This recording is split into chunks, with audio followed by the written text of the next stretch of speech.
Republican Party shouldn't exist. Hot take, I know. Listen, let's say I'm about to race you. 100-meter dash in front of everybody. You finna get smoked. I have a lot of people that are very dedicated to me and really want me to win. And I'm so confident that 6 months before our race, I'm saying the only way you're gonna win is if you cheat. I keep repeating that and my fans begin to say the same thing too. The day comes and we race. We lace up in front of everybody on national television. We run and you beat me. I immediately begin saying, it's because you cheated, like I said months ago. I say that over and over again to get the people who love me really riled up. The official referees, including some I appointed, look at our race footage 62 times. None of them find any evidence that you cheated. Despite this, I continue to say that you cheated and schedule a rally. It was originally going to be at a lot by your house, but I intervened with the permit to make sure it's at your house. Enraged by my continuous lying, they storm your house, 5 people die, and they were looking for you and your family to kill. Should I go to prison? Well, that doesn't fucking matter because I'm friends with 43 out of the 100 people deciding whether or not I go to prison. And they decided I did nothing wrong because I said peacefully one time, we Republicans love the Constitution.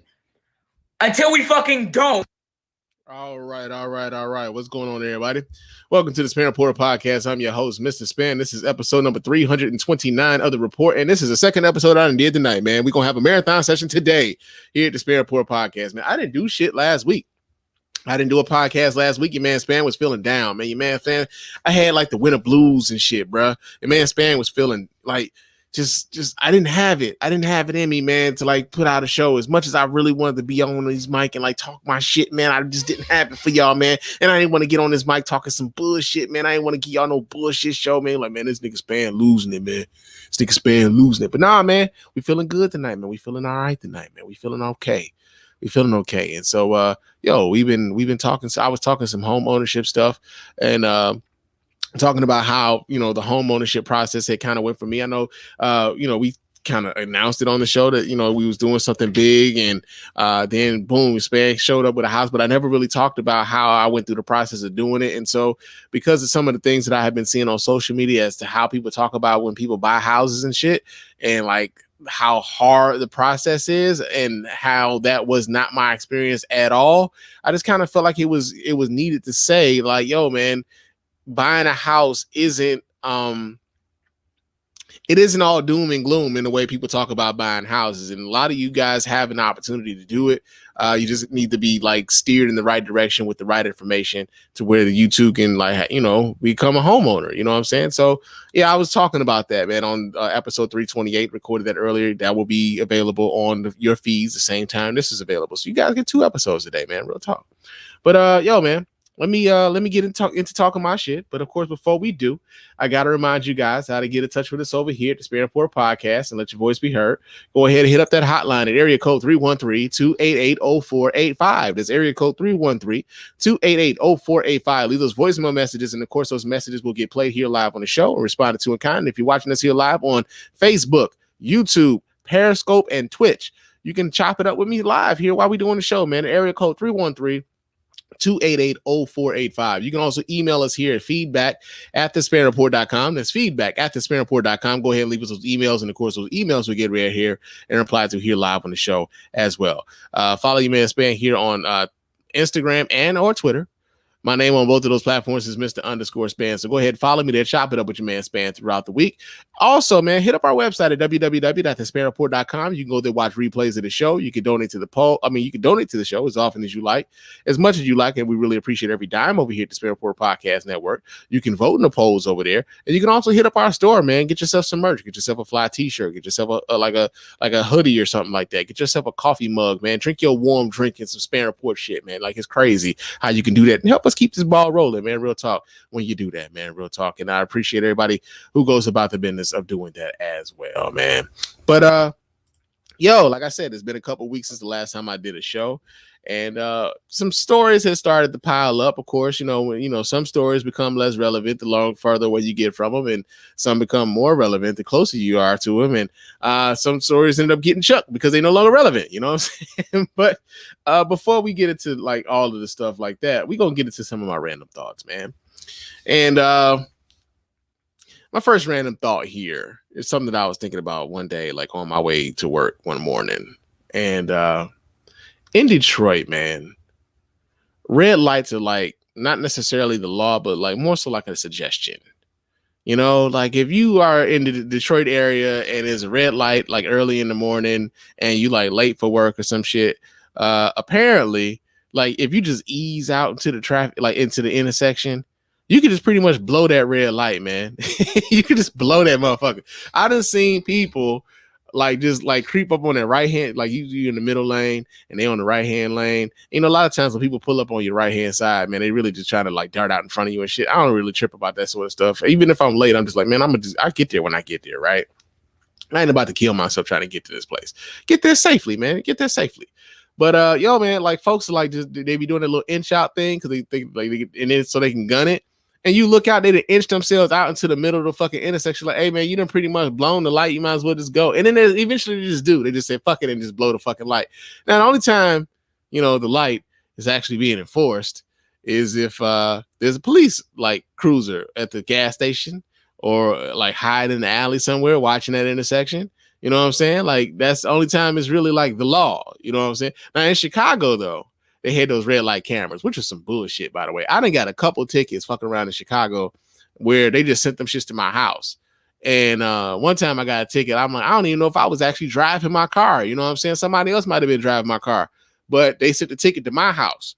And the ticket was in my name because the car was registered in my name. They ain't had no pictures of who was driving. They just had the pictures of the motherfucking license plate. So yeah, you blow fucking red lights in like Chicago, you was gonna get some money taken about your check if you wanted your license to be right.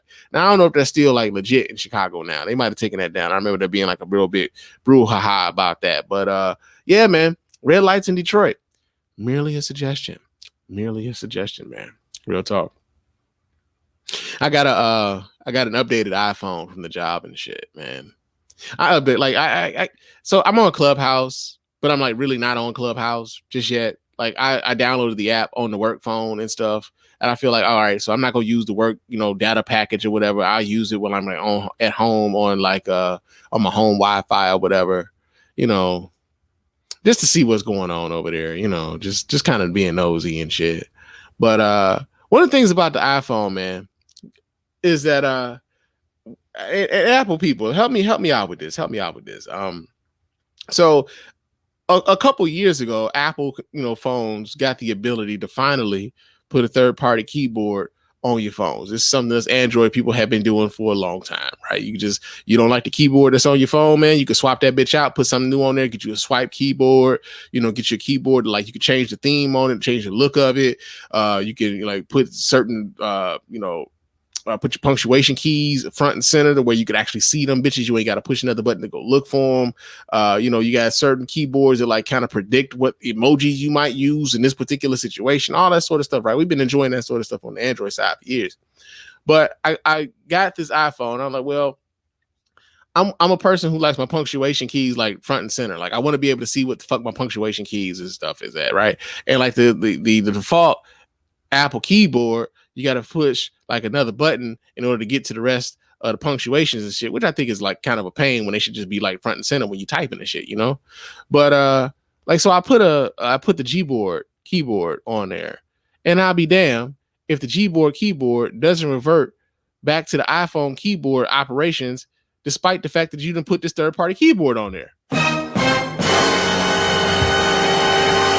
Kind of defeats the purpose of putting a third-party keyboard on there, man. Kind of defeats the purpose. Now I know. Y'all gonna be like, nigga, if you got an iPhone, you gotta rock with the way iPhone gets down. And again, if it was my choice, I really would have just like preferred they gave me like a note or something. But the company, paid for this phone, so they're essentially paying me to use his iPhone, which is pretty much how the only way you're gonna really get me to use an iPhone is to pay me to use that motherfucker. But no, man, real talk. Like, yo, what's the point of like, adding this on there if you're not gonna really let me take advantage of it, man? That's just like, one of my little Apple gripes. That's all. Random thought. Nothing big. Another thing I was thinking about, man. Coming to America then came out this week. And amazingly, as much as people like can't hold water, amazingly, I've been able to dodge some really like major spoilers when it comes to the Coming to America film. A lot of folks, I'm getting a lot of mixed reviews, which I kind of expected to be honest though. Like I still haven't seen the film. Me and my wife were supposed to watch the film last night, and then like we both like fell asleep and shit. But I get that like the the mixed reviews were going to be sort of a thing because Coming to America was like one of those movies where people like, you can't fuck up Coming to America, dog. You need to just leave. Some shit just need to be left alone. They need to just don't even fuck with that. They need to just come up with some new shit. They always coming up with sequels and fucking prequels, and they always fucking up some shit. They ain't got no creativity no more. They always fucking leave certain things alone. That is a classic. You cannot fuck with that. And I'm here to tell you, man, like, honestly, just understanding like the way that you felt about certain things 30 years ago, 25 years ago, you might not necessarily feel the same way about those same things 25, 30 years later. The jokes, might not necessarily even hold up in certain times, right? Like, or better yet, the way that things get modernized, folks don't like that shit. Folks don't like that shit. Folks don't like modernization. Folks don't like change. So yeah, the fact that like there is a sequel to Coming to America, I've seen mixed reviews about it. I haven't seen anybody say the motherfucker was like just drop dead or just like laugh out loud, hilarious, anything like that. I've heard people say they got some chuckles. I heard chuckles to trash is what I've heard about the new Coming to America film. Luckily, like I said, I've been able to dodge like Neo in the Matrix, some of these Coming to America, like hot takes and spoilers and shit. But I'm gonna watch this motherfucker tonight before the end of this weekend because that ain't gonna last long, right? That ain't gonna last long. So yeah, man, that's in my random thoughts, man. Another thing that I've been thinking about this week, and is actually something that is kind of like it was an incident that happened to me while I was at work. Had your boy Spann really fucking upset. Like dog, I was really, that's part of the reason why I really didn't have much to give you guys and why I wasn't on the mic last week, because of some shit that had happened at work. But I'll say this though. The world will never stop trying to figure out a way to tell you you ain't shit. The world is always looking for a way to tell you that you ain't shit. All the time. All the time. You can't avoid it. Everywhere, somewhere, somebody is ready to tell you how you aren't enough, how you aren't talented enough, how you aren't handsome or beautiful enough, how you aren't tall enough, whatever the case may be. The world it can't wait to tell you that you ain't shit. But every day you got an opportunity to tell the world you don't know who you fucking with. And that's kind of how I get through a lot of shit, man. Like my wife asks me she's asking me this quite often, like, where does your confidence come from? It's like, man, I done been through too much shit to let a lot of this stuff kind of get to me. I done been through too much to let this shit here get to me. And yeah, last week I kind of let some shit get to me. But then I had to like shake that shit off, man. Like, yo, man, you know who the fuck you is? You know what I'm saying? Sometimes you gotta have that attitude, man. Like, yo, you know who you is, but they don't know who they fucking with, bro. Like, come on, man, you better than this, you bigger than this, man. Fuck them. I got a big fuck them mentality on a lot of different things, man. So yeah, man, like that ability, it comes from, having gone through some shit, man, having seen some shit in life, man, where like, yo, some of the things that you're going through right now pales in comparisons to some of the things that you done came through. And if you can make it through that shit, this here is nothing. So yeah, man, I just want to leave that with y'all. Like, yo, man, the world will not hesitate to tell you that you ain't shit, but you also have to take those opportunities, every opportunity, to tell the world that they don't know who they fucking with. Because truthfully speaking, man, you got an opportunity every day to be better than you were the day before. And we just got to stop wasting those opportunities, man. Real talk. But it's time for us to get into the news. Oh, shit. We got breaking news. My bad.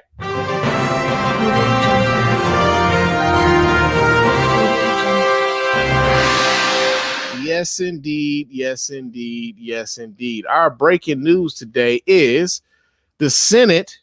The United States Senate has just passed Joe Biden's $1.9 trillion COVID relief bill after a vote-a-rama. Yeah, man, we get this story here. This comes out of CBS News. It says the Senate approved President Biden's $1.9 trillion coronavirus relief package Saturday over 24 hours after opening a debate on the bill. A grueling amendment process known as a vote-a-rama was stalled for nearly 12 hours on Friday due to disagreements within the Democratic caucus over an unemployment insurance benefit. The final vote was 50-49, with all Democrats voted in favor of the bill and all Republicans voting against it. The passage of the bill was met with cheers and applause from Democrats celebrating the passage of one of Mr. Biden's key priorities. Vice President Kamala Harris did not need to visit the Capitol to break any ties, as GOP Senator Dan Sullivan left due to a family emergency on Friday. Democrats took a victory lap after the passage of the bill, with Senate Majority Leader Chuck Schumer telling reporters that after the vote that it's a great day for this country. Senate Budget Committee Chair Bernie Sanders called the bill the most significant piece of legislation to benefit working families in the modern history of this country. President Biden dubbed the plan historic during an address on Saturday. For over a year, the American people were told they were on their own, he said, and later added, this nation has suffered too much for too long, and everything in this package is designed to relieve the suffering and meet this most urgent need of the nation. The president noted that 85% of American households will now receive direct payments of $1,400 per person, and the typical middle-class family of four will get $5,600. That means a mortgage can still get paid. That means maintaining the health insurance you have is going to make a big difference in so many lives in this country. So, big deal. A lot of folks are going to get, some stimulus money. A lot of unemployment benefits are going to be extended. I know some folks are still looking for work. Despite the fact that things are getting a little bit better as far as the coronavirus is concerned, we still are dealing with some of the restrictions for COVID mitigation and things like that. So yeah, man, like a lot of folks have been on the Democrats' heads about the stimulus, man. And truthfully speaking, I just kind of wonder where the smoke is for these Republicans who did not vote for a single, not a single one of these motherfuckers. I mean, not a single fucking one, man. Well, that'll be a monkey's bare-assed uncle. Yeah, I'm a little tired of and this is something that especially when you start talking on social media, like Twitter, especially Twitter, Twitter is kind of like the peanut gallery, man. Everybody's got something to say. And they just get on that bird and say any motherfucking thing, context and reason be damned more often than not. But yeah, man, I know a lot of folks are still a little bit upset about the fact that the $15 minimum wage thing was not a part of this bill. And although it's going back to the House of Representatives for a final vote before they send it to Joe Biden's desk for him to sign it. Man, here's the deal. Here's the deal. And this is where your civics class is going to come in, man. You've got certain people who are, Democrats who also got elected by largely Republican leaning sorts of states. And what tends to happen with some politicians is that they look for their own political survival as opposed to doing what the American people have voted for them to do. Also, we have to understand that they are also voting for the needs of their constituents, right? So the needs of the voters in Wisconsin might not necessarily be the same needs of those in West Virginia. Same as the needs in Michigan might not necessarily be the same as the needs in New Mexico, right? So a lot of times the politicians, although they may be a part of the same party, their politics may reflect the area in which they're representing. And so Joe Manchin, who's one of those people who voted against or who wanted to go against the raising in the minimum wage, and I think Sinema, the senator from, I forget her, what's her first name? I can't think of her first name right now, but she made it a big show. She made a big show of voting it down, sort of like how John McCain went up against President Trump when they tried to get rid of the Obamacare, and he did the whole thumbs down thing. Well, she made it a point to go out and do the little thumbs down thing. She's a Democrat, right? And she's voting against the raising of the minimum wage. Man, those sorts of people, especially someone like Sinema who ran on, we need to raise the minimum wage, and now she's voting against it. You got to make those people pay at the polls, man. Sometimes that means primarying them. You know what I'm saying? That's how, and get somebody a little bit more attuned to your needs in that office. When those sorts of politicians run on one thing and then they operate totally different from what they, from what they proposed, then there should be consequences meted out for them at the polling places, right? So yeah, man, not one fucking Republican voted for this, and yet it still passed. Greg Simpson, exactly, not one damn Republican, not a one, man. So when they talk about them being for the American people, and then like they, when the legislation is available for them to vote for, and they decide not to go, and they decide to go against it, they pretty much, it's what I've been saying for the past few weeks, man. And it's pretty much that, like, they are who we thought they were, right? They are who we thought they were. They are who we thought they were. And we let them off the hook. All the time. All the time. So yeah, man, that's in the news, man. That's in the news. Another story that we got here in the news is that both Texas and Mississippi both have decided that they're going to lift the COVID-19 restrictions, no mask, and they're open fully. And coronavirus is hanging out in the whole damn United States like got him. Got him. Yeah, man. So let me pull this story up because we get this story out of where is it? Oh, damn. I hate the way PotAto has redesigned this shit. Kind of fucked up my groove. But we get the story here. This comes out of the Washington Post. And this story says, Carrie Kizik and her mother, Sandra Braylon, decided to skip mass while headed out to lunch Wednesday, the day after Mississippi's governor said residents were no longer required to wear them. If he says we don't have to, then I'm not, Kizik said of Governor Tate Reeves. Reeves and Texas Governor Greg Abbott rescinded coronavirus restrictions Tuesday, doing away with mask mandates and allowing businesses to operate at 100% capacity. The impact was immediate in both states and beyond, with mask required signs coming down, businesses trying to navigate the lack of restrictions, local officials pushing back, and the White House weighing in. President Biden blasted the decision by Abbott and Reeves as Neanderthal thinking. And in Austin, local officials called an early morning news conference to beg residents to continue wearing masks, while leaders in Fort Worth area dropped to face covering mandate they were planning to extend into May. The removal of restrictions alarmed public health officials who worried the actions would accelerate a trend of states peeling back efforts to curb virus transmission, sending states creeping upward as the country tries to get into the pandemic. Weeks of hard-won steep declines in infections stalled last week, holding an alarmingly high average of more than 67,000 cases every day. New cases every day. That's above the caseload of the summer and early fall before a winter surge sent daily new infections soaring to a high of about 248,000 a day. 248,000. Pointing to the level of cases still being recorded and the rise of contagious new variants of the virus, federal health officials have been urging states not to remove restrictions too hastily. But recent weeks have seen a flurry of decisions to increase occupancy levels in restaurants and bars and ease restrictions on stadiums and theaters, with announcements in a dozen states from Michigan to New York to California. The nation's top infectious disease expert, Anthony Fauci, called state orders to lift mask mandates and restrictions ill-advised Wednesday, pointing to the plateauing of infection numbers. So here's the thing, man.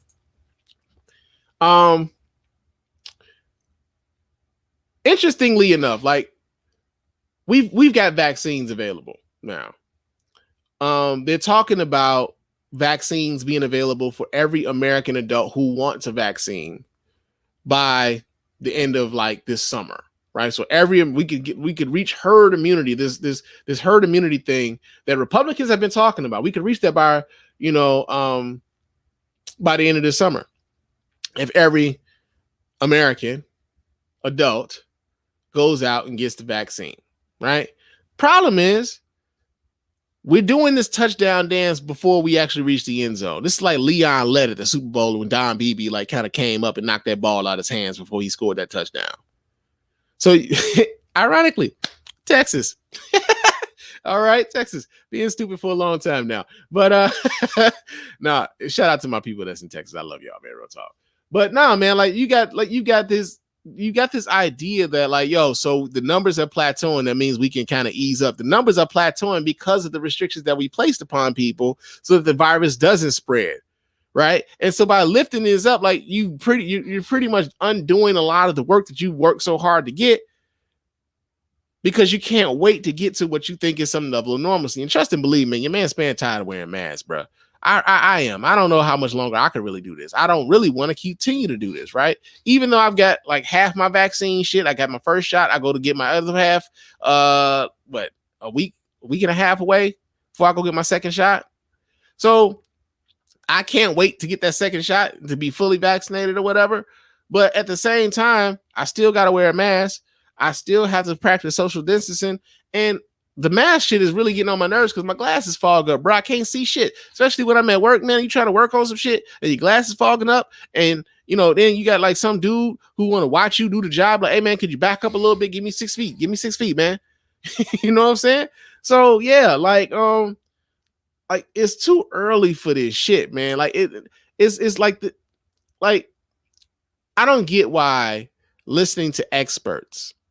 Like I don't get why listening to experts is seen as like passe now.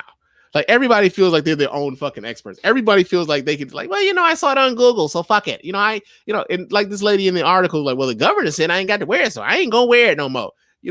What if your doctor said to wear it though? Like, your doctor would pretty much know better than the governor would. But that's the thing. And we got Jack in the chat room. He says, how you let a politician tell you not to wear a mask like COVID ain't still out here pop locking on lungs? Man, listen. Listen, COVID don't give a fuck, man. COVID out here just like, man, I'll kill everybody up in this motherfucker, man. COVID don't give a damn, man. And Greg is in the chat room. He says, I'm in Texas, and believe me, as far as I can tell, no business or city government is allowing Abbott's crazy ass executive order. He's only doing it to get the snowbit heat off his administration. You know what? I can see that. And I can see like some some corporate citizens be like, hey man, so listen, we don't really want, we want these motherfuckers to come back to work eventually. But if they did, they can't come back to work. So we get what the governor is saying, but we ain't really trying to fuck with this shit, right? Now, here's the other thing, right? So the wearing of mask and even the vaccine, as opposed to them being just like public health issues, they've been politicized. So, and we've talked about this over the course of the whole pandemic thing, man. Like if someone's out in public and like they're in a store and they're not wearing a mask, you can pretty much know where they're lying politically, and vice versa. If they're in a store, you got some people just like, man, fuck it. Like, this is the rules. I'm gonna follow the rules. I'm not a dickhead like that. Right. And then chances are like, they're also like, they take the science seriously, and they, more often than not tend to be liberal or like leaning a little Democratic or whatever else.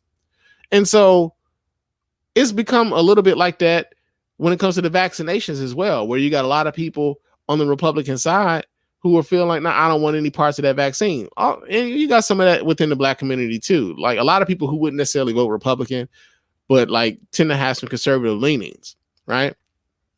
So yeah, man, Texas and Mississippi. I just say this, man, like 45,000 people have succumbed to the coronavirus in Texas alone. 45,000 people. I think we lost maybe 17,000 here in Michigan. Texas and Mississippi both have some of the worst COVID-19 infections per capita in the entire United States. And yet they're some of the first to say, fuck these restrictions. Like, I get wanting to get back to normal. I want to get back to normal. But it's about being smart about it.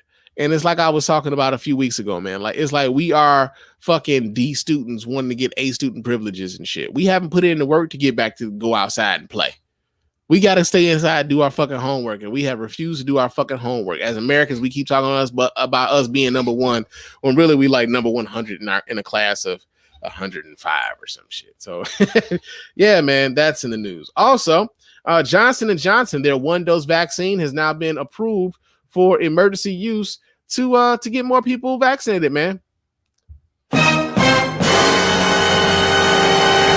All right, so we get this story here. This comes out of fox2detroit.com. It says Johnson & Johnson's 1-dose COVID-19 vaccine was approved for emergency use by the U.S. Food and Drug Administration Saturday. The 1-dose vaccine could start rolling out in the U.S. as early as Monday to combat severe illness caused by the COVID-19 virus. This is exciting news for all Americans, encouraging development in our efforts to bring it into the crisis. The approval comes just one day after the FDA panel of U.S. health advisors endorsed the vaccine, and as new supplies are urgently needed to stay ahead of a mutating virus that has killed more than 500,000 Americans. 500,000 people, bruh. But yeah, so like now you got 3 different vaccines that are available to American people right now. You got the Pfizer vaccine, you got the Moderna vaccine, and now you have the Johnson & Johnson vaccine. The Johnson & Johnson vaccine, you only need 1 shot, and I would encourage people to go out here and get vaccinated, man. If you want to get back to some level of normalcy, Getting back to, I want to go to a concert, bruh. I want to go to the movies. I want to go out and have dinner with my wife, man. I want to go do some of the things that we used to do before this shit came down, bruh. I want to get back to that. And we can get back to that if we do what we need to do in order to get back to that, man. But yo, that's been the news, y'all. Oh, shit.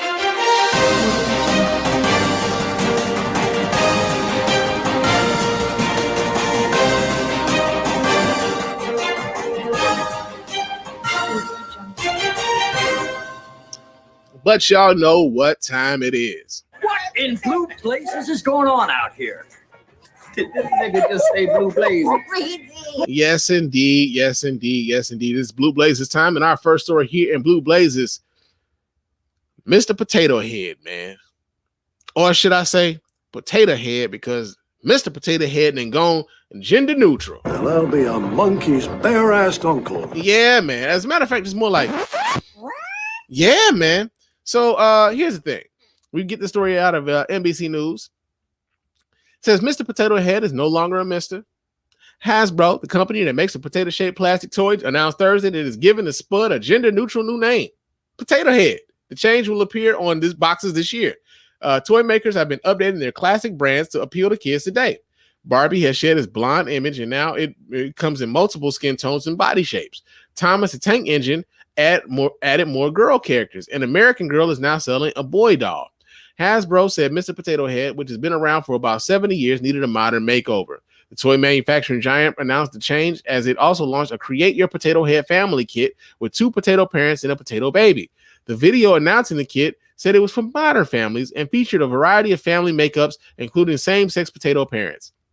Hasbro is making sure all feel welcome in the Potato Head world by officially dropping the Mr. and the Mr.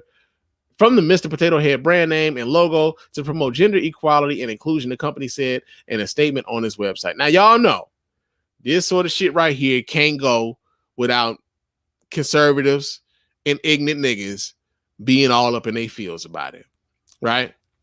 I done seen conservative politicians talk about Mr. Potato Head, Dr. Seuss, books being pulled because of some of the insensitive racial stereotypes that were portrayed in some of those books.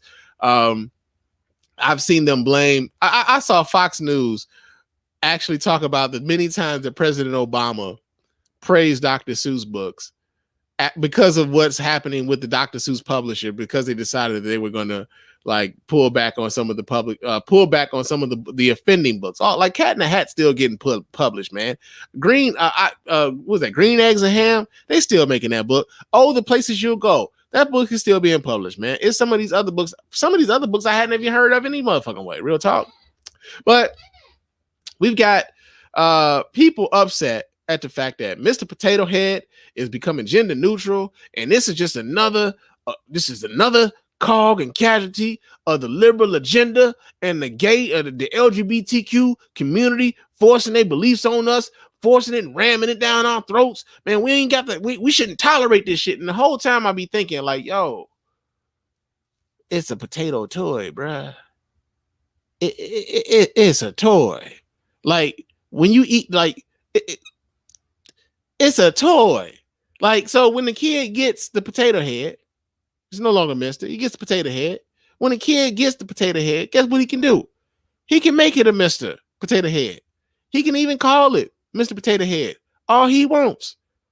He can make it Mr. Potato Head. He can make it Mrs. Potato Head. He can make it Potato Kid. He can do all of that shit. The kids have the choice now. So like, be more creative with their potato heads. Are we really this upset about potato heads? Like the toys that you take noses and eyes and you pretty much make it whatever the fuck. Like you've been making it whatever the hell you wanted to be any damn way. Right? Like you take the Mr. Potato Head and then you take Mr. Potato Head like lips and put them on him and like, oh man, look at his lips. They look kind of funny with her lips on his lips, man. They look kind of funny, man. Like, you've been doing that shit anyway for years. And now they've made it official. Like, all right, so basically you can do what you want with these damn potato spuds, man, or like these toy spuds, man. Do what you want with them. Like, we don't care. Like the kids, let them be more inclusive. Like nobody should feel left out. It's a kid's toy. Let them feel like, let them be as creative as they want to be. And again, it goes back to that whole thing I was telling you guys about people not being receptive to change. Not being receptive to change. Things not being the same as it was when they were kids, man. We romanticize our youth so much. It means so much to us because we can remember, we look back on shit like finally. We even look back on ass whoopings. Like, man, I remember that one time, man, my mama whooped my ass for this, man. But you know what? I deserved it, man. I needed that shit. That was right on time. Like, we look back fondly at silly shit like that. Not knowing that we was probably being abused like a motherfucker, right? Right? But no, I'm just saying, like, yo, we got people getting mad at Mr. Potato Head going gender neutral. Like, bro, you don't care that much. You wasn't thinking about this shit at all. You so worried about these kids actually learning about some shit that it took you as an adult to learn about. A lot of these kids are probably more advanced in how they think about this shit than you are. And I think a lot of that is where a lot of this, like this attitude comes from. These kids are a little bit more advanced than some of their adults when it comes to how they think about these issues. They're not as stringent. They're not as conservative about these things as their parents are, in much the same way that we weren't, right? It's like a fucking revolving door of, we're more conservative we're less conservative than our parents were. Now, that's not to say that people aren't necessarily conservative or liberal or whatever else, but I'm just saying, like, it's like I can remember we talk about this in regards to the music a lot of times. The generation before would always tell you, like, man, y'all talking about this nasty shit. Y'all talking about pop that pussy and all this. And we talked about love. We talked about romance. And y'all don't even got no damn, y'all don't sing in metaphors and nothing like that. Y'all just come right out and say it. Like, they got all these things to say about the music that you like, right? And we hated the motherfuckers for it. We're like, man, leave my shit alone. Why? I don't be coming knocking your shit. Leave my shit alone. And then we turn around and do the same shit to the kids coming up behind us, forgetting what we were going through with the generation before us, man. And it's the same thing when it comes to a lot of this, like these sorts of things, right? Like, we start seeing people being more accepting of the LGBT community and people who are holding some real conservative views or some, really bigoted views, honestly, if we're going to keep it a buck, some real bigoted views about that community, man. And feeling as though their kid learning about something other than what they've been taught as a threat. Yeah, man, at a certain point, I'll put it to you like this. Next week, ain't nobody gonna be talking about this shit. Right? Next week, ain't nobody gonna give a damn about Mr. Potato Head. Potato Head is gonna be like a thing like, man, I can't believe motherfuckers was really tripping off of that, man. Same thing with Dr. Seuss. I can't believe motherfuckers really tripping off of that. It's gonna be that thing there too. So yeah, man, that's in Blue Blazes. Another story that we got here in Blue Blazes is there was a woman who got herself a hold to some of them COVID-19 small business loans, man. And let's just say she didn't exactly put that money to her business, because she got $150,000 from the government, and she took that money to shop at Nordstrom's, Neiman Marcus, and Louis Vuitton. God damn it! God damn! Yeah, we get this story here. This comes out of Fox2Detroit.com. It says a Charlotte, North Carolina woman was indicted for fraudulently obtaining a COVID-19 small business loan amounting to nearly $150,000 and is accused of using it to shop at Nordstrom's, Neiman Marcus, Louis Vuitton, and other retailers, according to the U.S. Department of Justice. Jasmine Janae Clifton, 24, engaged in a scheme to defraud the SBA by obtaining an economic injury disaster loan based on false information, the news release stated. In April 2019, Clifton allegedly created a small business, called it Jazzy Jazz LLC, an online retail clothing sales business, according to the indictment. And on July 24, 2020, Clifton submitted a fraudulent loan application to the U.S. Small Business Loan Administration, despite closing her business several months prior. Now, you know what, man? You know what? This sounds like some shit them LLC niggas on Twitter tell you all the time, man. I saw this. This was a thing on Twitter not even like a month and a half ago. Niggas out here talking about, man, this money is too much. It's too easy to go out here and get this money, man. Y'all sitting up here, y'all acting like, the money ain't out here for y'all to get, man. They throwing money at us, man. man. Yeah, there's money that you got to pay back. It's a loan. That's money that ain't yours. You got to figure out a way to get that back. But LLC Twitter was all over this hustle, supposedly. What y'all have to understand, though, is the government gets their money back. Either they get their money back or they taking your shit What they taking your ass to jail, man? It's one of those two things, man. You're going to either get them their money back, you're going to give up some shit, or you going to jail. One of those three is going to happen to you.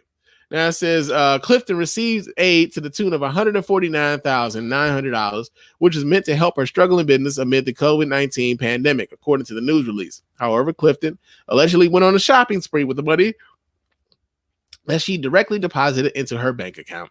Clifton allegedly used the government funds to make purchases at numerous retail stores, including at Nordstrom's, IKEA, Neiman Marcus, Rooms to Go, Louis Vuitton, Best Buy, and other retail shops. This girl went out and bought TVs, bags, couches, and probably a PlayStation 5. She probably got one of them elusive ass PlayStation 5s and other retail shopping outlets. Clifton also made purchases at multiple diamond stores, so she was dripping in diamonds. You know, because you got to shine out here for these. See, you got to be out here shining for Instagram, baby. It ain't real if they don't see it. You know what I'm saying? Like when it comes to you doing this sort of thing, man, it ain't real if I can't shine for the gram, bruh.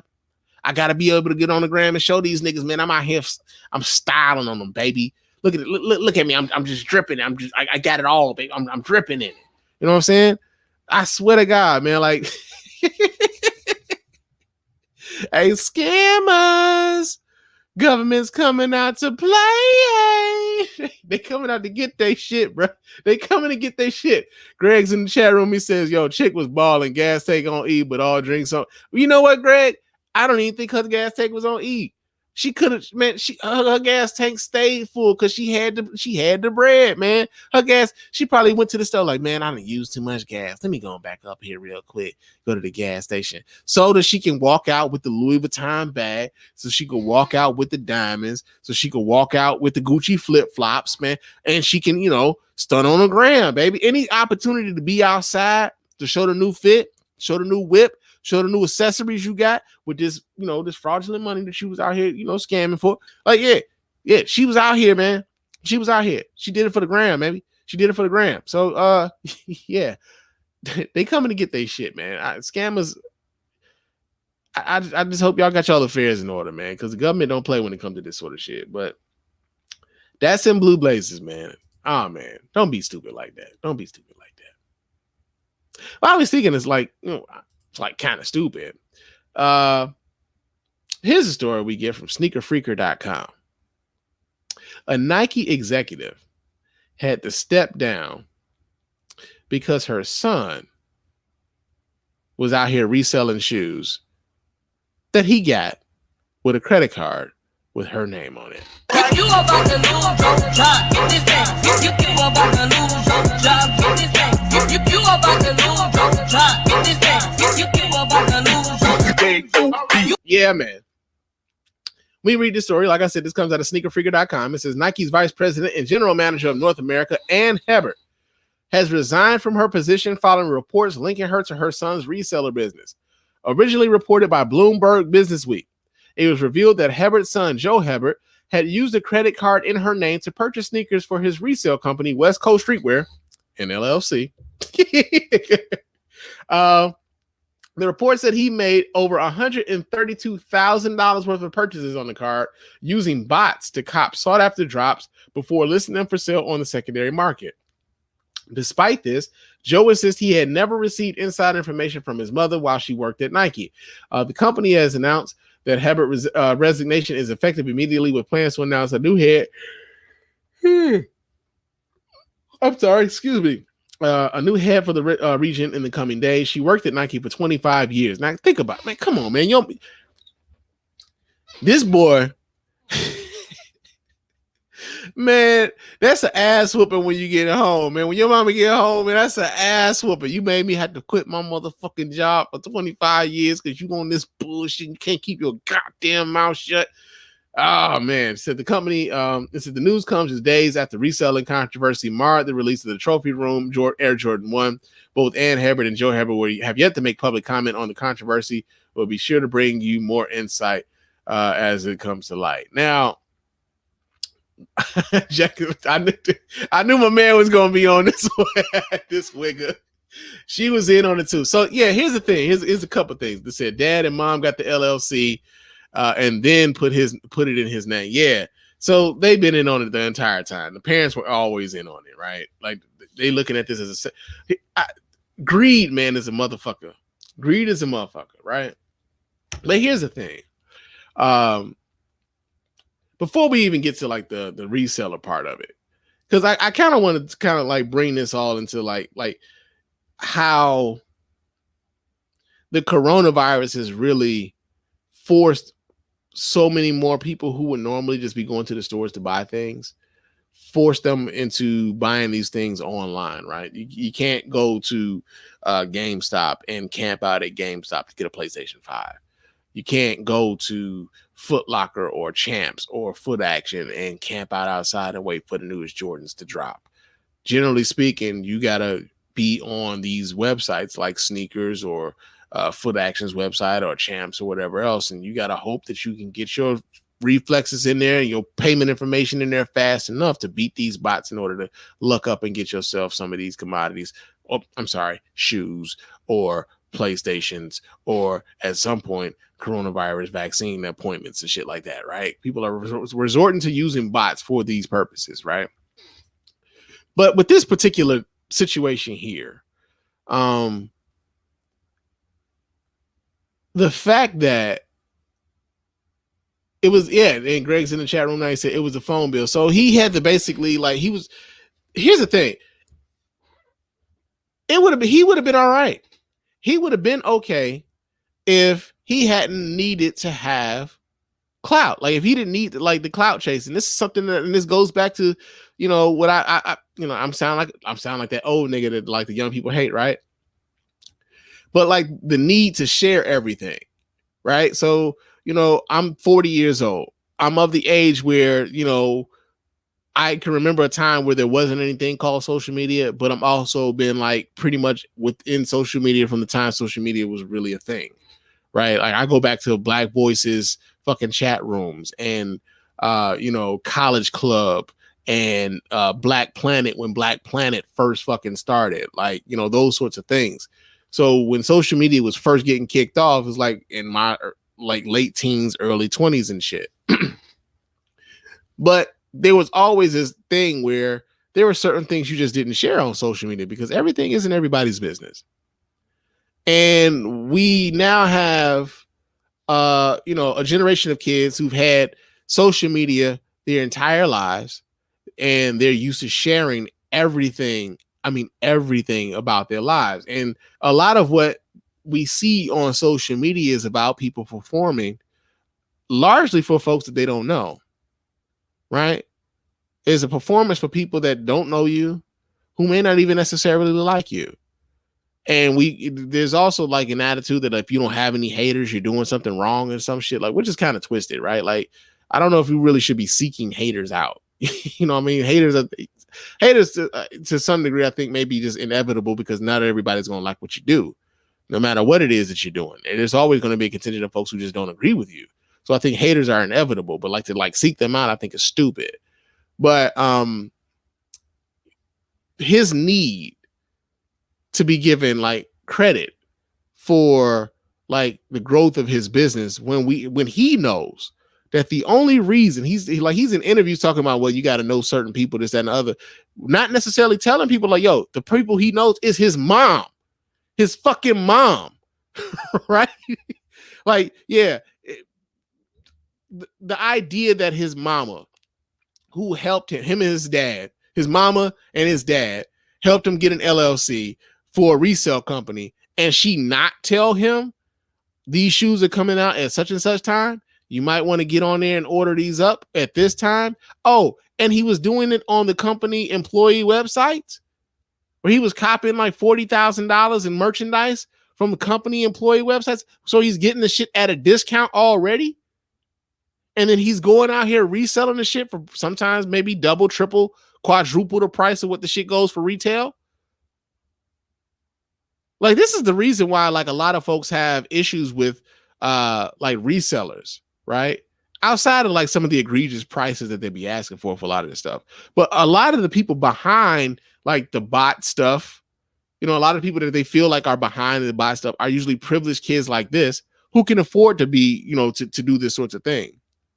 And I'm not one of those people who are like, yo, I'm above like getting a bot. If I can get a bot right now to give me a PlayStation 5, nigga, I would.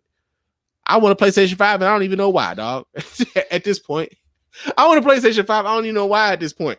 Because I got a PlayStation 4, I got a Google Stadia, I got like 3 Google Stadias because they like cheap and shit. But I got Xbox One, Xbox Series S, I got a Retron 5. I got all these fucking games and I don't play them like that. Right? I don't even really get a chance to play my games. If I'm not at work, I'm podcasting or I'm doing something with my wife or I'm asleep. I don't be having time to play my games, bruh. But I want a PlayStation 5. But I can't walk into a store and go get one. Because motherfuckers like this buying up all the damn product, B, and then selling it to us at like double and triple and quadruple the price. So that's where most of the the people get upset, is because they don't understand like the technology is going behind it and stuff. Also, let me tell you this too. For those people who were talking about like the kids not going outside and shoveling the snow and whatnot, and like them missing out on all this money really is because your ass don't want to go out there and shovel that goddamn snow either. A lot of these kids know this shit. And they making money doing this shit. They don't need your motherfucking snow shovel money. That's why they ain't out there. That's why they ain't out there, man. But yo, man, I think it's crazy that like what I think is going to happen is this, right? Because this has kind of been exposed and a lot of people have been talking about it, not only on social media, but it's like kind of reached like a mainstream level thing with like the conflict of interest where you've got like the artificial scarcity of product because of these shoe companies are, you know, limiting the amount of shoes they actually produce to put out to the public. And then you've got the reseller market that is like just skyrocketing the cost of these products. And then you've got people like this who are gaming the system from the inside with inside connections, like your mom being a fucking general manager for the North American region. And you're able to get a reseller business kicked off. And you're bragging about you making $600,000 a month in this business because of this inside information that you get from your mom being the general manager of North American operations for Nike. Right? Like this is why people get so upset at like resellers. Like this sort of shit right here is why they are so upset, especially when they can't go out to the store and just go cop this shit like they would normally. Everybody right now is being forced to try to get this shit online. And that's why people are upset, man. And so this kid represents he represents everything that's wrong. What people feel is everything that's wrong with the way things are right now. You know, they feel like it was underhanded. They feel like, you know, his mom, despite the fact that she disclosed the fact that that he had a reseller business and Nike never really just like separated ties or like, yo, man, this can't be a thing if you're going to be working here. She only like resigned after it became public knowledge of how much he was involved in the sneaker game in this way, and how much money he was spending on her credit card, and for her to be, there was no more plausible deniability for her, and that's what it really was. It was no more plausible deniability, and so yeah, man, that's in Blue Blazes, man. And Greg's in the chat room. He says, "Fuck paying double for a PS5, bro. I can wait." Yeah, I'm not paying double for no goddamn PS5, man. I'm just not.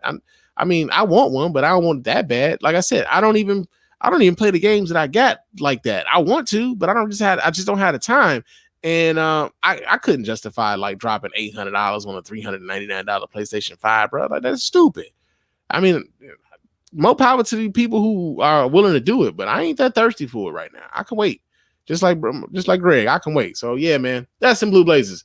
Another story that we got here in Blue Blazes is the Ferris State professor, man, has said, well, first of all, he got fired from his job because of some shit that he said on Twitter. But he, of course, is he's talking about his First Amendment rights. And I just got to say, that's not how it works. That's not how any of this works. Yeah. So we read the story here. This comes out of the Detroit News. It says Thomas Brennan, a Ferris State University professor who was placed on leave after allegedly tweeting racist, anti-Semitic, and homophobic slurs, has been terminated by the university. I've been officially fired from Ferris, Brennan said in a tweet Saturday that also linked to a defense statement that he said he gave to the university administration February 15th. University officials confirmed the firing Saturday, saying Ferris State University assistant professor of physical sciences Thomas Brennan's employment at the university has been terminated effective Thursday, February 25th. The university has no further comment. Brennan came under fire in November for posts on his Twitter account involving conspiracy theories about COVID-19 and for allegedly using racist and anti-Semitic and homophobic language. In his defense letter, Brennan wrote that he was acting out and speaking out of despair caused by a personal crisis involving extremely painful migraines, EMF, electromagnetic field sensitivity, and a series of repeated break-ins into my home. He said many of the things. Wait. So let me get this straight. You got headaches that are so bad that it forces you to be racist, homophobic, and a conspiracy nut.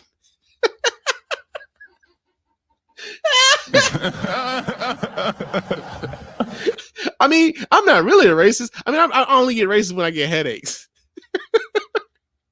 Some niggers broke into my home, and I oh man, he said many of the things he tweeted were horrible, but he was exercising his free speech rights.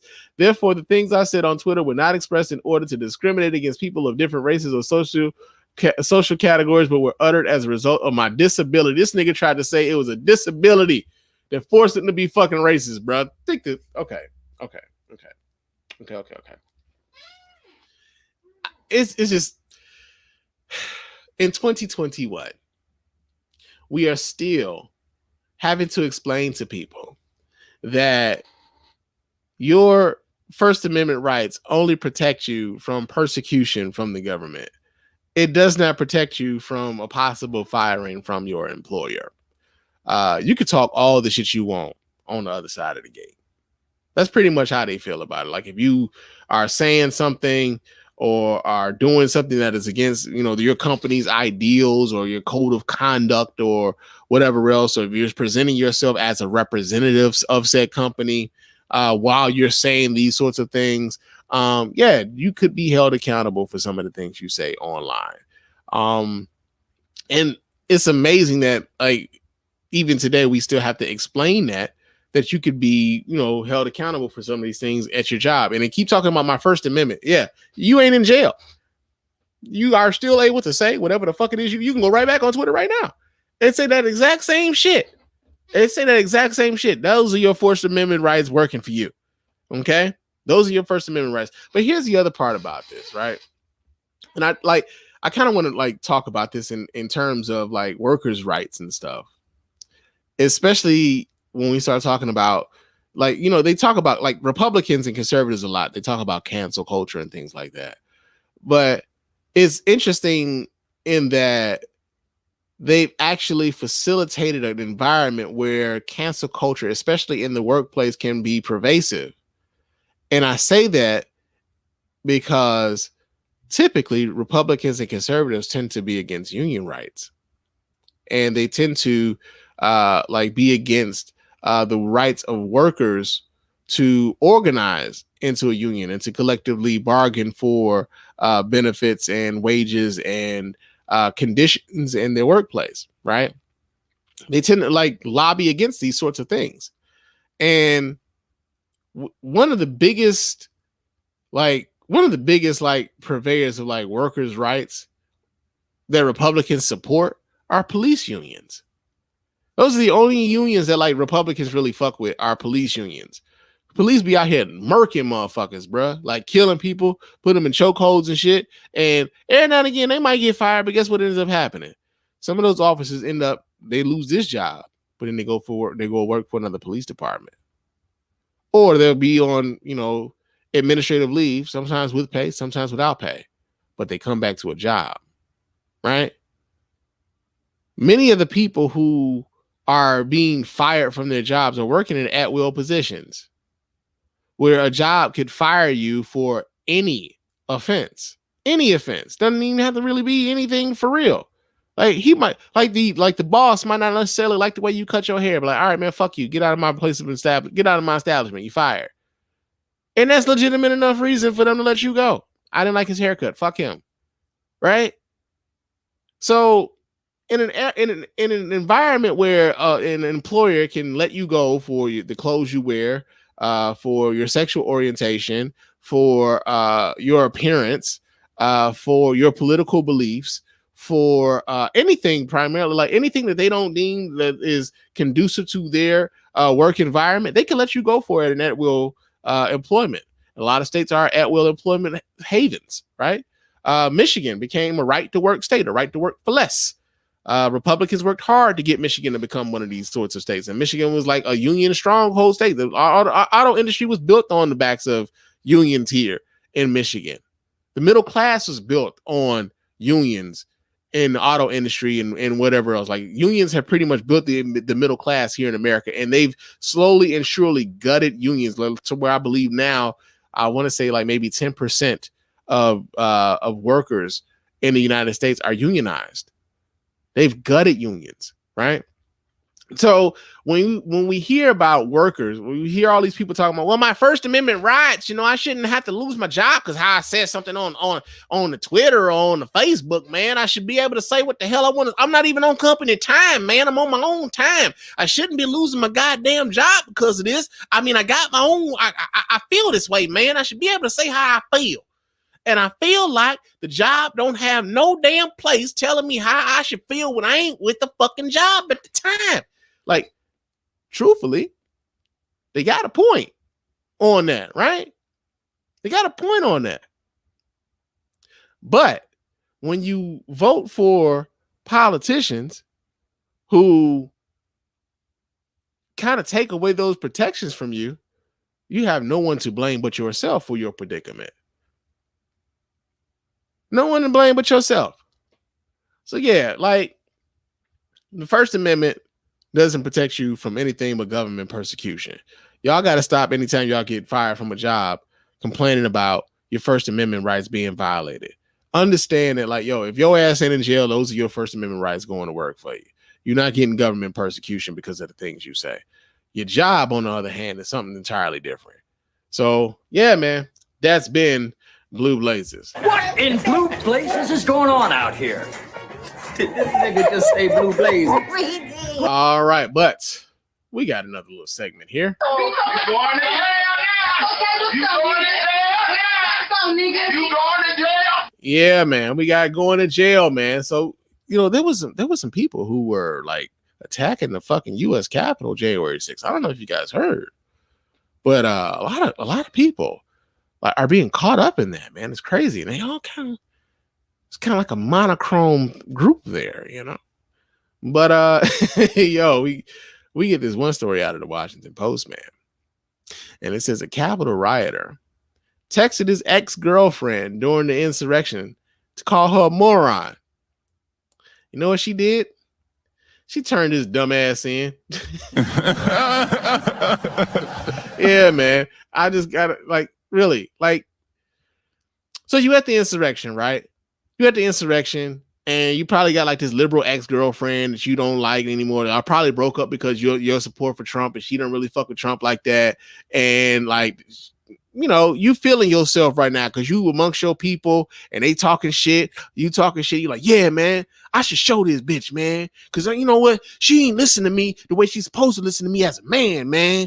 And you know what? One of his homies probably gassed him up, was like, Yes, that sounds like an excellent idea. call her a fucking moron, man. Text her that right fucking now, man. Text her that shit right fucking now. Tell her she's a goddamn moron for supporting that goddamn Joe Biden and Hillary Clinton before him, man. It's some bullshit, and we want our goddamn President Trump, man. Right? That's how I kind of imagine that whole shit going down. But like I said, we get the story out of the Washington Post, man. It says, standing on the Capitol steps on January 6th, Richard Machete allegedly took a break from the rioting to argue with his ex-girlfriend over text message. After sending photos and videos of the mob and boasting how he had avoided tear gas, Machete parroted Donald Trump's false claims of election fraud. If you can't see the election was stolen, you're a moron, Machete wrote to a woman wrote in a text to the woman, according to court documents. The next day, the woman he had insulted promptly told the FBI that her ex was at the Capitol, handing over to law enforcement the string of texts, photos, and videos he had sent to her. You know what, man? Honestly, that doesn't do this justice. This is actually more of a... That's the dumbest thing I've ever heard in my No wonder you get D's and everything. Yeah, man. Let's see. Machete, who lives in Ridley Park, Pennsylvania, has now been charged with knowingly entering a restricted building, violent entry and disorderly conduct on Capitol grounds, and obstruction of Congress. If convicted, Machete, who was arraigned Tuesday in federal court in Philadelphia, faces up to 20 years in prison, according to the Philadelphia Inquirer. Neither Machete nor his attorney, federal public defender Kathleen Gaughan, immediately responded to the request for comment late Wednesday. Machete joins a growing list of more than 200 people who have been charged in the insurrection. Many of the alleged rioters were identified by law enforcement through text messages sent to family and friends that bragged of their presence in D.C. last month because they did it for the fucking gram. Doing it for the gram, man. Says the ex-girlfriend, who was named in a 10-page statement of facts, told FBI that Machete had texted her on January 5th that he was taking a train to Washington from his home in Philadelphia suburbs. Machete told her that he was going to D.C. because he believed the election had been stolen, a false claim relentlessly echoed by Trump following the President Biden's win. After Trump urged his supporters in January 6th speech in front of the White House to march on the Capitol as Congress is certifying the election results, Machete, wearing a Chicago White Sox hat. God damn! He had to be wearing my shit, bruh. Like, he ain't even from Chicago. He ain't from the South Side, man. Why don't you have him a fucking Philadelphia Phillies cap, man? It even goes with the theme and the motif y'all got with the red caps and shit. Why you out there wearing some Chicago White Sox shit, man? This nigga, man. This nigga. I'm still wearing my shit, though. Fuck him. He was wearing a Chicago White Sox hat, a dark hoodie, and surgical mask. Joined the thousands who breached the building minutes later, federal agents said. It's going down here. He texted at 2 p.m. Court records show. We stormed the building. They held us back with spray and tear gas and paintballs. The Trump supporter told his former partner that while his eyes were burning, he and thousands were doing the right thing to stop the fraud, stop the vote. It's fraud in this. Wait. Stop the vote. It's fraud. This is our country. Ah, man. I honestly, I wonder, does it hurt, like, physically, to be that stupid? It's gotta hurt. Like, to be that fucking dumb. You know? To be that dumb. But, yeah, man, he's probably going to jail for up to 20 years behind that shit. And I doubt he gets 20 years for it. I'd be very fucking surprised if any of these people really get any real jail time. Like, I hope they do, but I'd be surprised if they did. You know what I'm saying? It's like you kind of hope for the best, but you kind of prepare for the worst sort of shit. Like, that's where I'm at when it comes to these Capitol rioters. I think a lot of them, although we getting like these trickles of news stories of them being like some, consequences being meted out, I don't know if a lot of these people are going to see any significant jail time for what they did. That's just how I feel about it. Another story that we got here in going to jail. So that dude that was in Nancy Pelosi's office with his feet up on the fucking desk and shit. So he had a court hearing recently. As a matter of fact, he had a court hearing this week. And this motherfucker went off on the judge in the court, y'all. What? Yeah, man, we get this story here. As a matter of fact, I believe there's video to this. Let me see if I can pull the video up to this, because I'm getting tired of reading this shit right now. Your man Spann gets tired of reading sometimes, man. So if they got yes, there's video. Let me pull this video up so you guys can watch this right along with me. Uh-oh, come on. All right, let's see what he's talking about. Yeah, Leslie, and court rules prohibit us from recording what went on today, so I can't play it for you, but let me try to break it down for you because it was pretty interesting.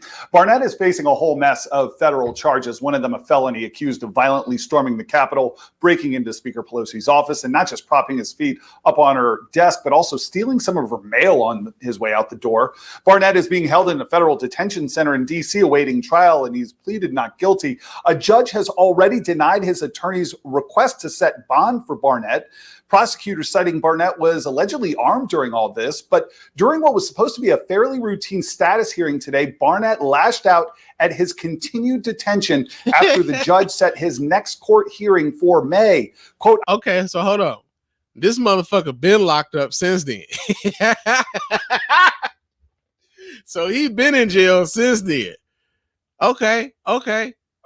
maybe your man Spann proven wrong within 30 minutes or 30 seconds of me saying some other shit.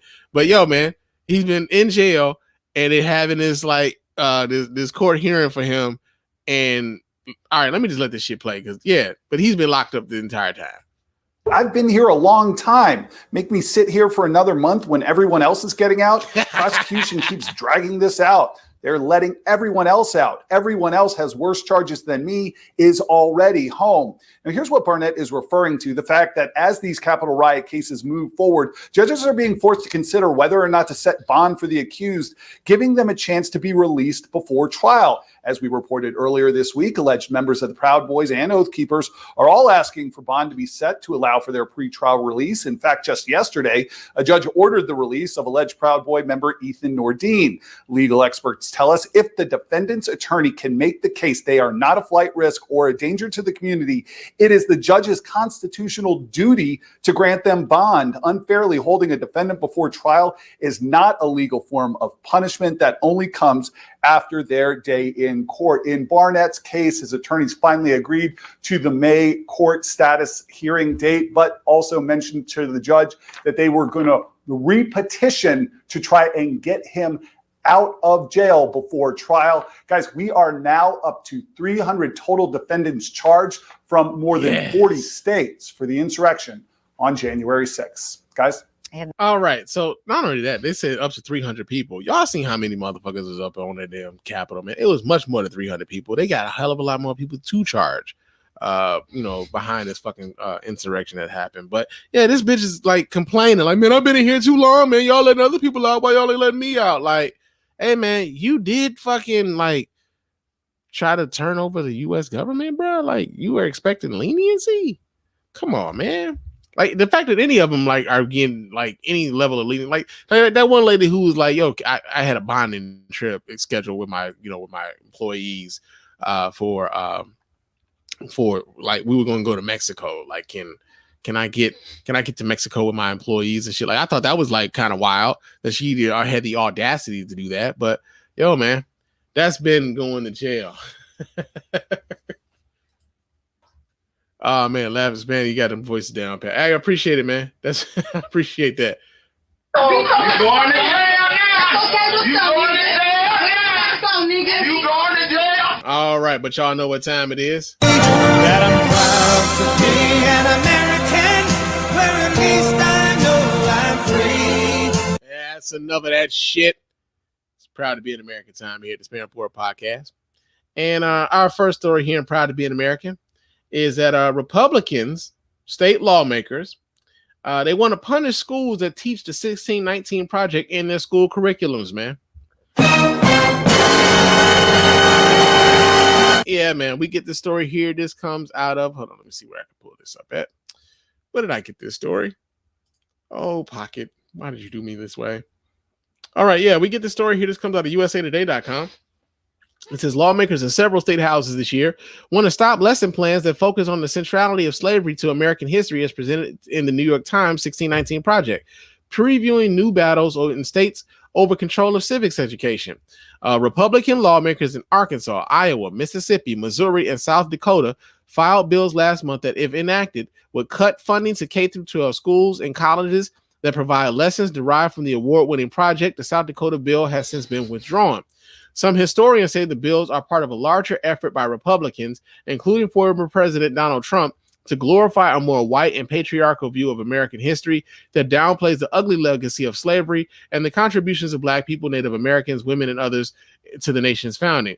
Political battles have long been fought, largely in education boards, over how American students learn about everything from the Civil War to ethnic studies and health. But proposed legislation that would penalize schools for teaching curriculums based on the 1619 Project signals a new era of policy debate over civics education that may increasingly play out in state legislatures. The project, which was first published in the New York Times Magazine in 2019, and for which its creator, Nicole Hannah-Jones, won a Pulitzer Prize for commentary, marked the 400th anniversary of the arrival of the first known enslaved Africans in the British colonies that became the United States. It includes audio, essays, poems, graphics, and visual art pieces that reframe the legacy of slavery in contemporary American life, arguing that Black Americans are the foundation of U.S. democracy. And so I I've been like kind of like going in on the lack of like civics and stuff that like we were talking a little bit earlier. Like I was talking about how on Twitter, people just kind of get on Twitter and just say shit, right? And a lot of times you can like just tell by the way they talk about how government works and like what proposals get passed and which ones don't and why they don't get passed and why they do. And oftentimes you can kind of tell they aren't necessarily familiar with the machinations of the government and how it came to be and how the rules came to be what they are, this, that, and the other. You just kind of tell by the way they talk about the shit. And one of the things about it is that like with Republicans feeling emboldened to say that they will punish a school district or a college that teaches a curriculum that has anything to do with the 1619 project, it kind of speaks to the battles that have been fought over how and what history gets taught to our kids in these schools, right? Like I remember a few years back, man, where they were like, it happened in Texas, I believe, where like they were trying to change the words slaves in the history books to what was it? Like something workers. It made it sound really innocuous. Like immigrant workers or some shit like that, right? They tried to downplay exactly how bad slavery was. And then we also, when we learn about people like the United Daughters of the Confederacy and how in a lot of southern states, the United Daughters of the Confederacy were very influential in what curriculums got taught and what histories got taught and how it got taught and how they framed the Civil War and the Confederacy in such a way where like a lot of people in the South grew up believing that it was a war of Northern aggression and that, Southern people were just fighting for their way of life. And that, also that like Black people were also fighting on the side of the Confederacy to preserve their way of life, despite the fact that Black people were like, enslaved and really had no choice in any matters whatsoever in the South. When you know some of this history, these sorts of things here don't necessarily surprise you, right? And so what tends to happen is you got to figure out a way to kind of combat this level of animosity, or better yet, like, more so try to strategically get around what it is a lot of these Republican legislatures are trying to do. Because essentially they're trying not to let another point of view of history from people and the descendants of the people who lived it, trying not to let that become a part of the experience that people talk about when we talk about the American experiment, right? So the fact that Republicans are here like, yo, man, we don't want y'all talking about this shit. And if y'all do talk about this shit, we're gonna pull funding from your school district if you talk about this shit. Like that, for the life of me, I can't understand why any black person would be voting for a Republican or be a part of the Republican Party when the Republican Party are consistently and continuously trying to denigrate and minimize Black contributions to this American experiment and also to the building and the foundation of this nation. If any Black person is voting Republican or running as a Republican, I got some questions for you. Like, what the fuck happened to you is one of them. Like, what the fuck happened to you is one of them, and what the fuck is wrong with you is the second one at this particular juncture, right? So yeah, man, Republicans are trying to punish schools that teach the 1619 project. That's in Proud to Be an American. Another story that we got here in Proud to Be an American is Joe Biden, man, got these motherfucking Republicans up in their little fields. We talked a little bit about this earlier, where he talked about the lifting of the requirements of masks in Mississippi and in Texas was Neanderthal thinking, right? Well, one person who got really upset at the fact that Joe Biden even bothered to say that was, of course, Meghan McCain of The View. She actually compared him saying that this was Neanderthal thinking to Hillary Clinton's basket of deplorables comment back in the 2016. Yeah, Leslie, and court rules prohibit us from recording. Okay, that shit just started up on its own. What the fuck? No, but she was on The View and she was complaining about Joe Biden speaking about the coronavirus vaccine. I'm sorry, the coronavirus restrictions being lifted in Texas and Mississippi. And they talked about it. So let me pull this video up so you guys can watch right along with your man Spann. Why in the hell is my video so damn blurry, bruh? Like, what's happening here? What the fuck is wrong with this camera? Jesus, focus, nigga. I don't know. I'm just out here just blurry. Y'all didn't tell me neither, man. Y'all didn't tell me in the chat room I was out here blurry and shit, looking up like my fingernails and shit all fucked up. I'm trying to get some focus in here. Trying to get some focus. Come on, focus on the nigga. There we go. We finally focused out here. All right. So let me pull this. Let me pull this video up so we can all watch together. Is it? Yeah. Let me do this here first. Let me pull this to where it needs to be, so we ain't wasting nobody's time. You know what I'm saying? Because I don't want to waste y'all's time. But all right, here we go. Let me pull this up so y'all can watch right along with me. All right, check this out, y'all. Let me ask you this. Isn't this manufactured outrage, or is this a real problem, Megan? You know, I actually don't think this is manufactured. I think, unfortunately, the problem is if you're President Biden, you have said that this is going to be the soul of the nation is going to come back. We're going to have a complete and utter paradigm shift. Angel. That's not exactly what Joe Biden has said. But again, this is one of those things that like Republicans argue against shit that Republicans argue against points that were never made. Right? Like Republicans are really good at straw man arguments. And this is exactly what she's doing right now. This is a straw man argument through and through. Are going to come down from the sky and there's going to be nothing but unity in the country. It really reminds me of Hillary Clinton's deplorable comment, which I think a lot of people on the left wrote off, and it really did end up hurting her. And I think, unfortunately, it's a what hurted her was voter suppression, but we'll go on. Inflicted wound. You guys can laugh and say, oh, it's a joke, whatever. But Republicans across the country already feel like people on the left think they're dumb rednecks. They're just they are stupid deplorables, and they've proven themselves to be so. Baskets. Nobody cares with their trucks and their flags. I do think they're weirdos to be riding around with fucking trucks that like with Trump flags and shit like that. That shit's fucking weird, bro. Like this shit's fucking weird, man. Like, yo, yeah, you voted for a guy, he's fucking president, and he's running the country or whatever. You don't have to fucking have a flag like y'all talked about ISIS, man. Like ISIS rides around in fucking Toyota Tundra pickups or whatever with the ISIS flags and shit, and then you guys got fucking caravans and pickup trucks with Trump flags and shit. Like I remember they did this that one thing where like they damn near ran Kamala Harris's campaign bus off the fucking road. I forget exactly where she was, but she was surrounded by fucking Trump supporters and those goddamn pickups and flags and shit. Yeah, they look like fucking weirdos, bro. Y'all weird. He was president, not God. The fuck, man.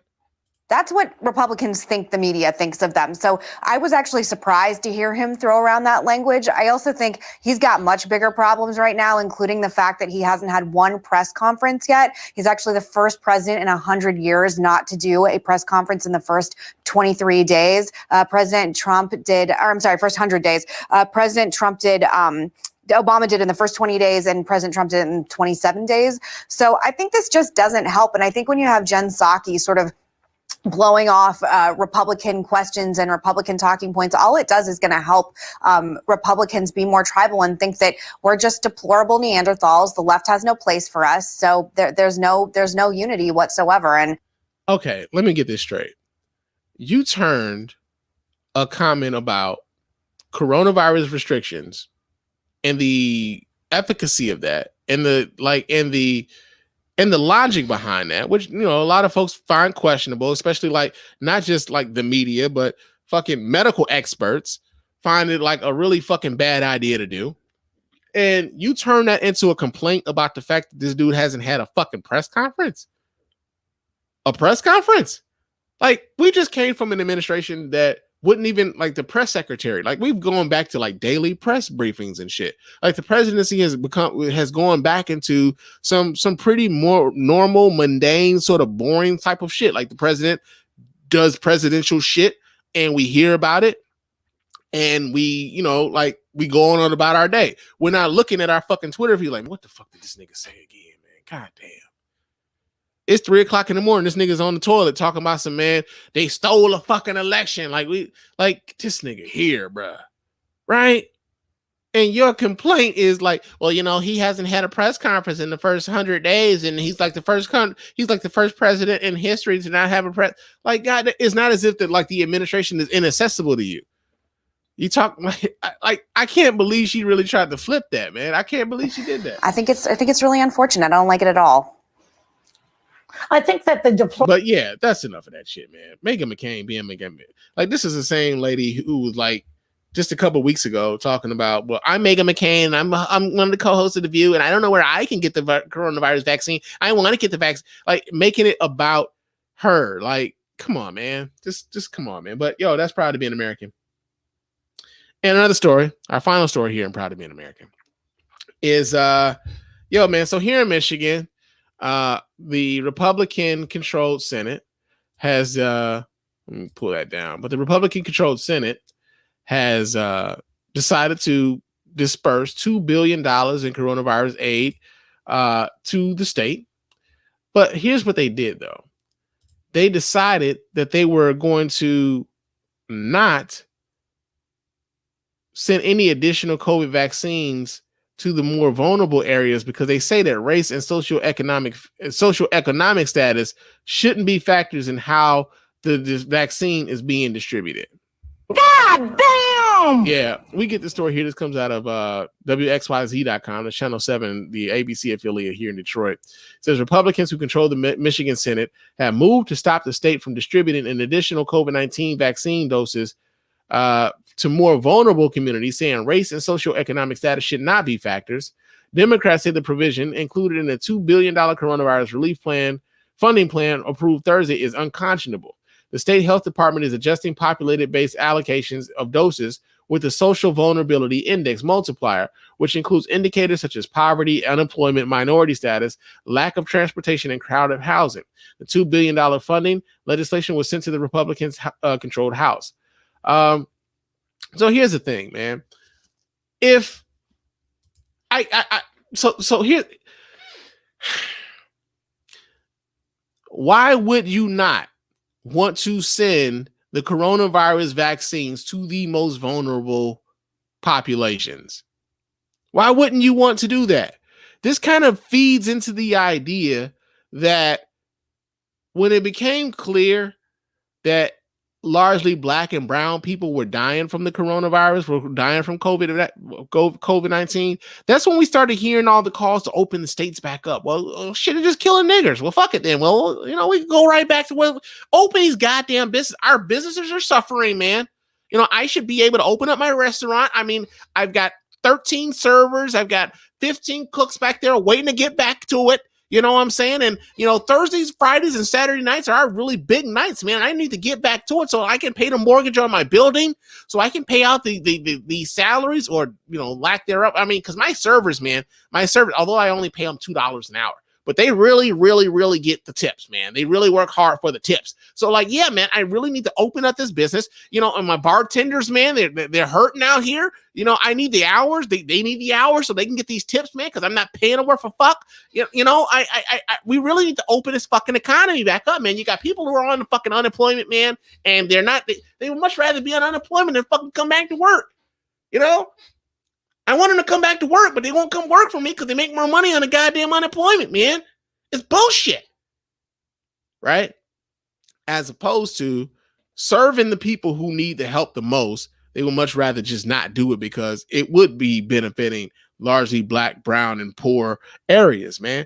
And again, I will say, as a Black person, as a brown person, how in the fuck do you find yourself voting for a Republican or running as a Republican? How does that work?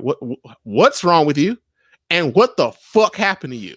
Are the two questions that I would ask of Black Republican supporters and shit. But yo, man, that's been proud to be an American. That I'm proud to be an American, where at least I know I'm free. That's enough of that shit, but y'all know what time it is. The champ is here! The champ is here! The champ is here! The champ is here! All right. It's Champ of the Week time here at the Spann Podcast, man. And our Champ of the Week this week here at the show is none other than Illinois Governor J.B. Pritzker, man. Illinois Governor J.B. Pritzker is the champ of the week this week, man. And the reason why Illinois Governor J.B. Pritzker is the champ of the week here at the Spann Report podcast is because he signed into law a bill that eliminated cash bail in the state of Illinois.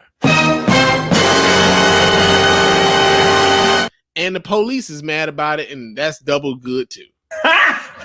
Got him! Got him! Yeah, we get the story here. This comes out of NBCChicago.com, which is the NBC affiliate, Channel 5 in Chicago. It says Governor J.B. Pritzker on Monday signed a number of sweeping criminal justice and police reforms into law, which includes eliminating cash bail for pretrial detainees. Under the Pretrial Fairness Act, which was spearheaded by the Illinois Legislative Black Caucus, a judge can still detain an individual if they're charged with felonies such as murder or domestic battery. However, those who aren't deemed a threat to the community won't be required to obtain cash to be released from jail prior to trial, which means I could have been let out of jail without having to pay them motherfuckers. You know what I'm saying? I wish it was retroactive. It says the change won't take effect until January 2023, but criminal justice reform advocates say the bill's passage is nothing short of historic. While Illinois is the first state to get rid of cash bail, New Jersey has largely reduced its use in recent years, and similar proposals have been made in other states.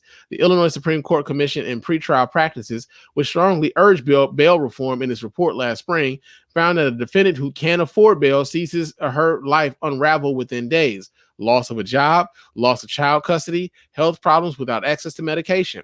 What's more, it tends to generate spurious plea deals. Someone charged with a crime, although innocent, can plead guilty to a lesser charge to get out of jail, having completed the sentence for a less serious offense. I hope the rest of the country, if they're looking at this, they can see a model that says that we can get rid of a tiered system of public safety so that, especially if you're a poor person of color, you're not saddled with a really, really horrible form of public safety, Pritzker said in the press conference. And I'm going to tell you something about this, man, because I got some experience with this, unfortunately.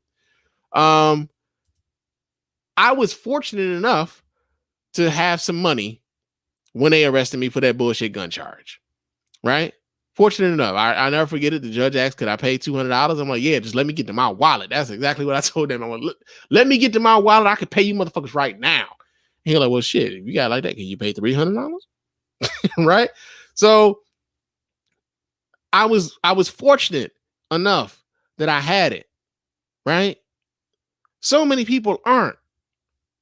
And you go to jail and you're being held on bond because you can't afford bond right now, and you miss work, right? Say you miss work. I know in certain places, man, you miss work like 2 days in a row and you don't call nobody. That job is gone. 2 days and no call, no show. Yo, that's it. It's a wrap. They getting rid of your ass. And if it's an at-will place, you might be going after one day, right? So your job is gone. So now not only have you been arrested, but your job is gone, everything else, and like, you know, the shit just like rolls downhill, you know? And then they talked about how you know, people are pleading guilty to lesser cases, even though they were innocent of the shit that they were charged with. I had that was presented to me. I thought about taking it until I'll never forget this shit, man. I thought about taking the lesser charge. And I'm so glad that I didn't. Also, I'm glad that like I was able to, like, I'm glad at the dishonesty of the Chicago Police Department at the time when I was being charged and when I was before that judge. Because the moment that those motherfuckers got up there and said that what they were charging me with and where they found a gun, this, that, and the other, and I knew they was lying, that's when I said, not guilty, Your Honor. Because they was full of shit from the go. The whole shit was some bullshit. But so many people don't have the means and don't have the abilities to fight it in the ways in which I was able to do it.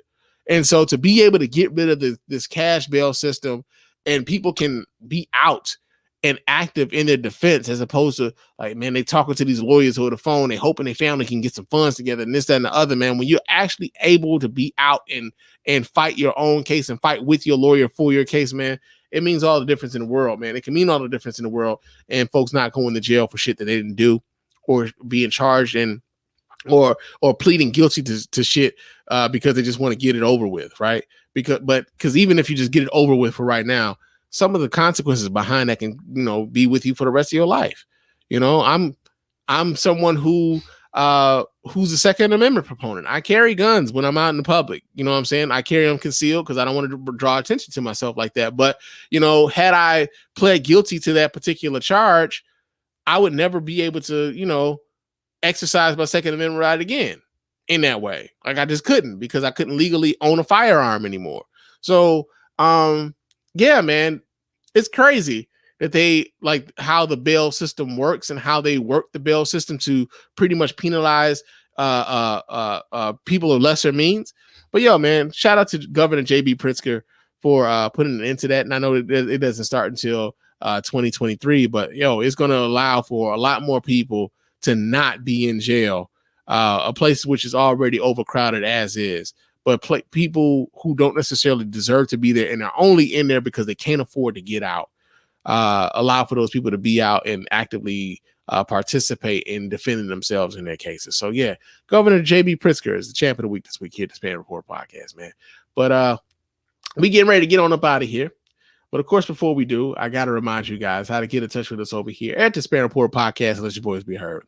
Go ahead and hit up that hotline at area code 313-288-0485. It's area code 313-288-0485. Leave us those voicemail messages. Those messages will get played here live on the show, responded to in kind.